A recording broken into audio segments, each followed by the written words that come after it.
Gue tulis di blog gue yang katanya gue berharap orang baca itu bisa bilang gue hebat udah menyelamatkan rakyat tersebut, tapi yang ada juga isinya kenapa lo bego banget gitu katanya. Gue nulis blog gue dan lama-lama waktu itu ada orang bilang ke gue, Radit, kenapa nggak lo print semua blog lo dan lo kasih ke penerbit apapun. Gue kira ke penerbit, waktu itu gue anaknya pemalu banget, temen gue bilang, lo tuh harus ngotot pas ke penerbit, lo harus bilang bahwa naskah lo layak terbit. Gue datang ke penerbit waktu Gagas Media, gue datang gue ngotot banget, muka gue keras gitu datang. Gue gedor pintu, buka. Ada apa mas? Saya menerbitin naskah, gue bilang. Naskah apa? Naskah ini mas, kambing jantan. Saya bilang, di sini nggak nerbitin buku ternak. Dia bilang, bukan tentang ternak, ini naskah saya kambing jantan.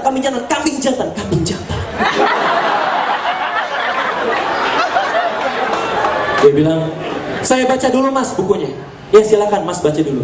Dia buka selembar, 2 lembar dan dia ketawa. Dia diam, gue bilang, mas, oke mas, saya akan kabari 3 hari lagi apakah naskah mas Radit cukup menarik apa tidak. Baik, gue bilang, silakan mas pulang. Baik, saya akan pulang, gue bilang. Silakan pulang, baik. Pintunya mana? Gue pulang, gue nunggu 3 hari kemudian, ternyata gue benerin telepon. HP gue bunyi, karena gue waktu itu umur gue 18 tahun dan gue gaul ya. Jadi gue jawabnya, halo siapa nih? Masih kayak gaul gitu tuh, mana-mana tuh, siapa nih? Udah kayak penguin kesetrum, siapa? Dan akhirnya gue bilang, ini siapa? Ini dari Gagas Media. Kenapa mas? Mengenai naskah mas Radit, kenapa naskah saya? Kami tertarik buat bukukan. Terus gue bilang, oh ya? Oh udah kecik-kecik tuh, oh ya. Tapi hanya ada satu masalahnya mas Radit. Apa? Dengarkan ini baik-baik, saya tidak akan mengulanginya lagi. Apa mas? Mas Radit harus datang ke Plaza Senayan lantai 1 butik kafe, ketemu dengan senior editor kami, dan di sana akan benar-benar ditentukan apakah naskah mas Radit benar-benar akan jadi terbit atau tidak. Mengerti? Mengerti mas?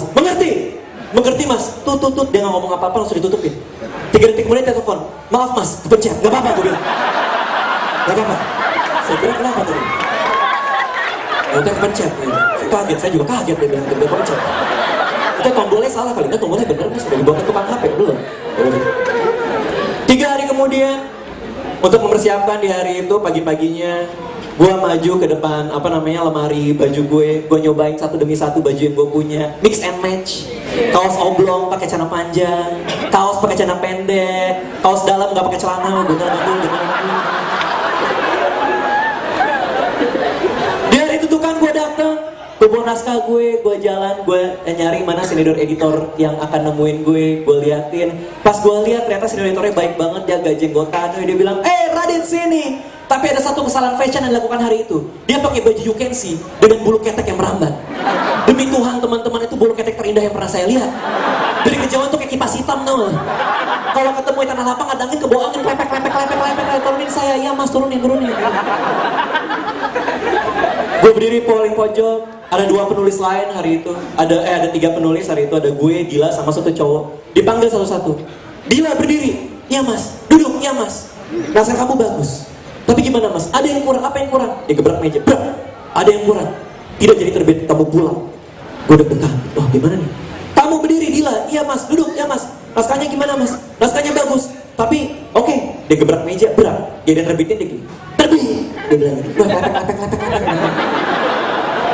Pas gue dipanggil, Raditya berdiri, ya mas, duduk, ya mas, sikap lilin, ya mas. Gue sikap lilin, dia bilang, naskah kamu, kenapa naskah saya mas? Naskah kamu, iya gebrak. Kenapa mas? Terbit, dia bilang. Makasih ya. Mas, kena mata aku buta mas, kena mata. Berdarah. Gue pulang ke rumah, gue nungguin kapan buku gue akan masuk ke toko buku. Gue nunggu selama sebulan gak ada kabar, 2 bulan gak ada kabar, 3 bulan, akhirnya gue ditelepon. Radit, buku kamu yang berjudul Kambing Jantan sudah ada di toko buku. Gue jerit kesenengan, yeay, gue lempar HP-nya, yeay, gue lari keluar rumah, gue balik lagi, gue ambil HP, kenapa gue lempar? Gue taruh HP, gue lari ke Gramedia Pondok Indah Mall waktu itu. Gue cari mana buku gue, di tumpukan buku baru nggak ada. Gue cari di bagian buku novel juga nggak ada. Gue bersimpuh, jangan-jangan di buku ternak. Gue tanya mas ada kambing jantan nggak? Di sini nggak jualan kambing, bego, bukan? Buku saya berjudul Kambing Jantan. Oh iya, kayak saya tahu. Dia datang tau kan, ada apa namanya kalau di Gramedia suka ada komputeran itu kan. Dia maju ke komputer, dia cek kambing jantan namanya siapa, Raditya Dika. Kambing jantan Raditya Dika. Oh ada mas, ada stoknya ada 15. Bawa saya ke sana mas. Baik mas, ikuti saya, dia bilang. Dia mau ngobrol gitu. Naik elang. Mas panah, ada naga, saya panah mas. Habis itu kita naik elang, kita turun di tumpukan buku gue lihat. Ada satu hal yang mengganggu gue, kenapa? Karena gue merasa diskriminatif banget ya, karena buku gue itu ya, dibandingin buku-buku baru yang lain. Buku-buku baru yang lain itu ditaruh di rak, semuanya disusun rapi. Buku gue taruh mana? Ditaruh di lantai, digeletakkan begitu saja. Gue ngeliat buku gue, kasihan mereka nanti masuk angin. Dan beneran di senawa, gue kerokin. Kasihan kamu, kasihan. Gue datengin, wah ini buku gue ciumin, oh ya ampun gue sentuh pingsan gitu. Buku gue. Hari itu gue berharap ada orang yang beli buku gue. Tapi sampai tokonya tutup, ternyata gak ada yang beli. Ada satu orang datang ke tumpukan buku gue, dia lihat bentar, dia balik badan. Mungkin pas dia mau ngambil, malaikat sebelah kanan bilang, jangan, baik, jangan, dia pergi. Gue merasa gue harus menjalankan sesuatu supaya buku gue ada yang beli. Jadi tiap kali ada orang datang ke tumpukan buku gue ke sebelahnya, gue buka buku gue senggol, lucu banget bukunya, itu kembali, dan tetap nggak ada yang beli. Gue sedih, gue stres, setengah mati, gue depresi, gue pulang ke rumah, gue nggak mungkin bisa jadi penulis. 3 hari kemudian, di suatu hari Sabtu, gue datang ke toko buku yang sama, gue cek tumpukan buku gue, ternyata udah nggak ada. Gue tanya pramuanya kayak mas buku kambing jantan mana? Oh semuanya sudah habis, sold out hari ini, dia bilang. Gue cek di komputer dari 15 biji, stoknya ternyata jadi 0. Buku gue sold out 3 hari, satu toko buku 15 biji, gue bangga setengah mati. Ada tepuk tangan tuh, kayaknya ada gue yang tepuk tangan. Gue bangga setengah mati, gue pulang ke rumah, ngasih tau nyokap, gue ketok pintu kamar nyokap, mama, nyokap gue keluar, kenapa Dika? Mama, aku bayar Gramedia Pondok Indah Mall, mama juga dari sana, mama ngapain? Mama beli buku kamu 15 biji.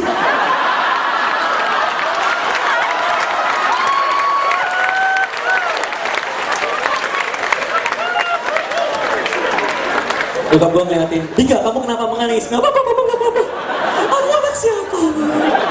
Kenapa kamu beli? Gue bilang sama nyokap gue, mama kenapa beli buku aku? Jadi kan sekarang gak ada yang beli. Dika, kamu tidak paham marketing. Mama emang paham, mama juga tidak paham. Lalu maksudnya apa? Yang mama lakukan adalah, jadi ini nyokap gue lakukan, setiap ada buku gue baru terbit, dia beli buku gue 15 biji, dia keliling mall, dia nyari ABG yang lagi nganggur, dia datang ke belakangnya, ditepok pundak ABG-nya, pah, ABG-nya nengok, apa? Nyokap gue ngeluarin satu buku gue, ditaruh tangan ABG-nya, dia bilang, bacalah, dan dia pergi.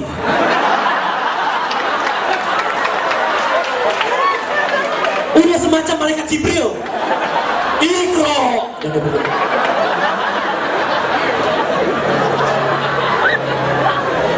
Gue sampai terima email waktu itu, buku gue Babi Ngesot baru keluar, yang buku yang keempat.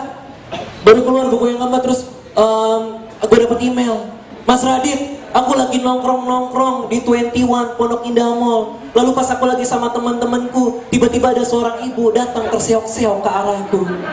Dia melihat ke arahku tanpa ngomong apa-apa, dia ngasih buku Mas Radit berjudul Babi Ngesot yang paling baru, ditaruh di tanganku dan dia cuma bilang, bacalah, dan dia pergi. Mas Raditya, itu siapa? Gue reply, apapun yang kamu pikirkan, itu bukan ibu saya.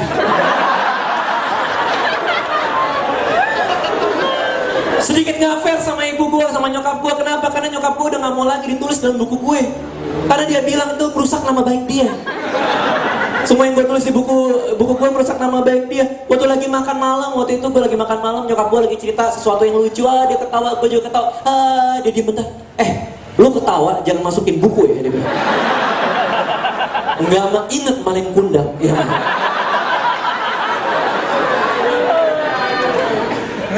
Banyak hal yang sebenarnya gue nggak mau masukin buku, dan gue lagi sedih karena Alfa, kucing Persia gue yang udah 3 tahun bersama gue, sekarang udah kami hibahkan ke rumah nenek karena dia udah nggak asik lagi.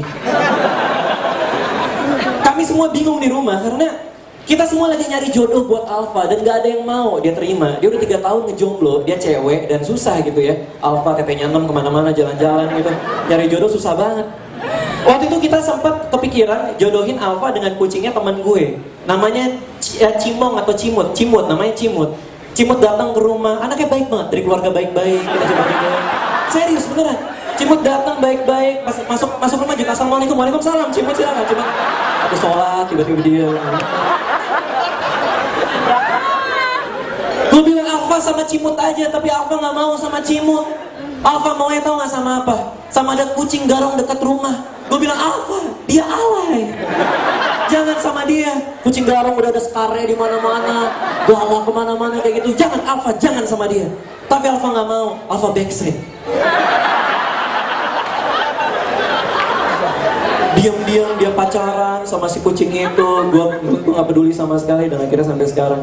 Ini hari yang hari yang baik banget buat stand up comedy. Gue suka banget sama hype yang sudah ada sekarang ini. Mudah-mudahan tetap terjaga ya.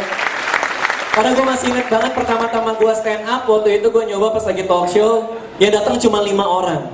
Tapi ternyata tau nggak, 5 orang itu kemana-mana gue stand up mereka ngikut, jadi gue udah punya pendengar setia. 5 orang itu gue masih hafal sampai sekarang, ada bokap, ada nyokap, ada gue. Terima kasih. Hidup dan jaya stand up comedy, terima kasih.